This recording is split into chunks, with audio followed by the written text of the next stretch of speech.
বাংলাদেশ মানেই শুধু কক্সবাজার কিংবা সুন্দরবন নয়, আমাদের এই ছোট্ট দেশটির ভাঁজে ভাঁজে লুকিয়ে আছে অজস্র প্রাকৃতিক বিস্ময়, যেগুলো হয়তো আপনার চোখ এড়িয়ে গেছে। প্রতিটি ভ্রমণ পিপাসু মানুষের হৃদয় কাঁপানো কিছু জায়গা আছে, যেখানে গেলেই মনে হয় এই যেন স্বর্গ। আজকে আমরা ঘুরে বেড়াবো তেমনই 5টি অদেখা অবিশ্বাস্য রূপসী বাংলাদেশ। রেডি তো? তাহলে শুরু করা যাক। প্রথম গন্তব্য সাজেক ভ্যালি, যাকে বাংলাদেশের স্বপ্নের ডেরা বা মেঘের দেশ বললে ভুল হবে না। রাঙামাটি খাগড়াছড়ি সীমান্তে অবস্থিত এই উপত্যকায় পাহাড়ের চূড়ায় দাঁড়ালে মনে হবে আপনি মেঘের রাজ্যে পা রেখেছেন। এখানে কি করবেন? কংলাক পাহাড় থেকে সূর্যোদয় দেখা, রুইলুই পাহাড় আদিবাসী গ্রাম ঘুরতে যাওয়া, প্রকৃতির কোলে ক্যাম্পিং। এই সাজেক ভ্যালিতে আপনি কিভাবে যাবেন? ঢাকা থেকে বাসে, ট্রেনে খাগড়াছড়িতে, তারপর জিপ বা চান্দের গাড়ি করে সাজেক। এখানে সতর্কতা রয়েছে, রাস্তা একটু দুর্গম, শীতকালে গরম কাপড় নিতে ভুলবেন না।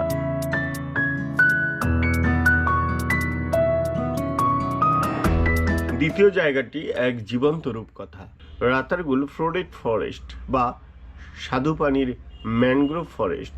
বর্ষায় পুরো বনটি 30 থেকে 40 ফুট পানির নিচে তলিয়ে যায়, তৈরি করে এক জাদুকরী জলাবন। রাতারগুলে আপনি কি করবেন? নৌকায় করে গহীন বনের ভেতর সফর করা, পানির নিচে গাছের শিকড় দেখতে দেখতে যাওয়া, পাখি দেখতে পাওয়া। রাতারগুলে আপনি কিভাবে যাবেন? সিলেট শহর থেকে গোয়ানঘাট হয়ে রাতারগুল নৌকা ভাড়া করে নিতে হবে। সেখানে যাওয়ার সেরা সময় হলো জুন থেকে সেপ্টেম্বর, যখন বন জলে ভরা থাকে।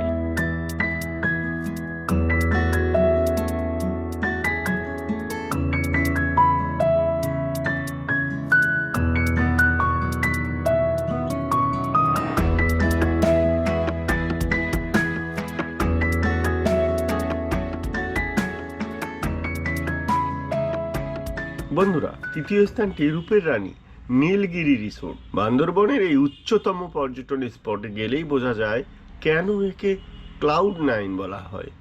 মেঘ আর পাহাড়ের এমন মিতালি আর কোথাও দেখতে পাবেন না। সেখানে আপনি কি করবেন? কাঁচের ফ্লোর থেকে গভীর খাদ দেখতে ভয় পেয়ে যাওয়া, নীল পর্বতের পটভূমিতে ফটোশ্যুট, প্রকৃতির নির্জনতা উপভোগ করা। আপনি নীলগিরিতে কিভাবে যাবেন?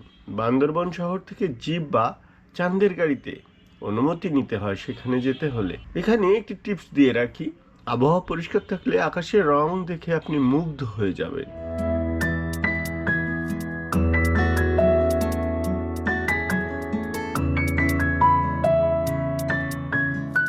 বন্ধুরা, চতুর্থ গন্তব্যটি হলো কুয়াকাটা, যেখানে একই সৈকত থেকে সূর্যোদয় এবং সূর্যাস্ত দুটোই দেখা যায়।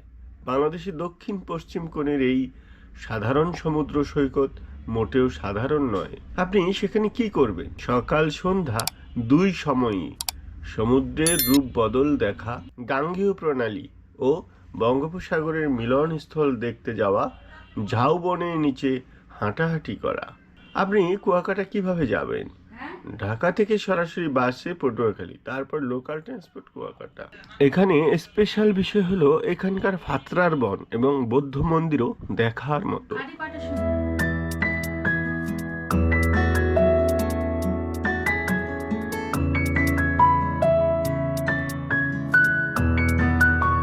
এবং 5 নম্বরে পানির দেশের রাজধানী টাঙ্গুয়ার হাওর। ইউনেস্কো ওয়েটল্যান্ড স্বীকৃতিপ্রাপ্ত এই হাওর শুধু প্রকৃতির নীলাভূমিই নয়, এখানকার মানুষের জীবনযাত্রাও অনন্য।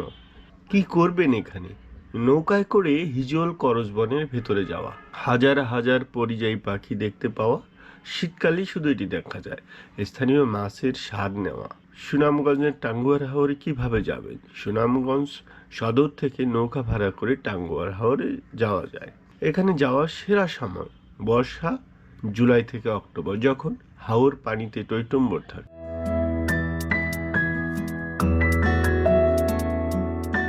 ভ্রমণ সম্পর্কিত কয়েকটি টিপস। এই সুন্দর জায়গাগুলোতে যাওয়ার আগে কিছু জিনিস মনে রাখবেন। প্রতিটি স্থানেরই একটি আদর্শ ভ্রমণকাল আছে, যেমন রাতারগুল বর্ষায়, সাজেক শীতকালে। দরকার হলে স্থানীয় গাইড নিন, তার পথ দেখাবেন এবং গল্প শোনাবেন। দায়িত্বশীল পর্যটন হন, কোনো ময়লা আবর্জনা ফেলে আসবেন না, প্লাস্টিক ব্যবহার কমিয়ে ফেলুন, প্রকৃতি ও স্থানীয় সংস্কৃতির প্রতি শ্রদ্ধাশীল থাকুন। ভ্রমণের সময় প্রস্তুতি, প্রয়োজনীয় ওষুধ, নগদ টাকা, পাওয়ার ব্যাংক এবং সব সময় স্থানীয় পরিবহনের সময় সম্পর্কে জেনে নিন। তো কেমন লাগলো আমাদের এই ছোট্ট দেশের বড় বড় স্বপ্নের জায়গাগুলো? এই 5টির মধ্যে কোন জায়গাটা আপনাকে সবচেয়ে বেশি টানে নিচের কমেন্টে লিখে জানান। যদি ইতিমধ্যেই কেউ গিয়ে থাকেন তাহলে আপনার অভিজ্ঞতা শেয়ার করুন। এই ভিডিওটি যদি আপনার ভালো লেগে থাকে তাহলে লাইক করতে ভুলবেন না, চ্যানেলটি সাবস্ক্রাইব করুন এবং পাশের বেল আইকন টিপে নোটিফিকেশন চালু রাখুন যাতে ভ্রমণ সম্পর্কিত নতুন নতুন ভিডিও পেতে থাকেন। পরের ভিডিওতে আমরা বাংলাদেশের আরও কিছু লুকানো রত্ন খুঁজে বেড়াবো। সে পর্যন্ত ভালো থাকুন, নিরাপদে ভ্রমণ করুন। আল্লাহ হাফেজ।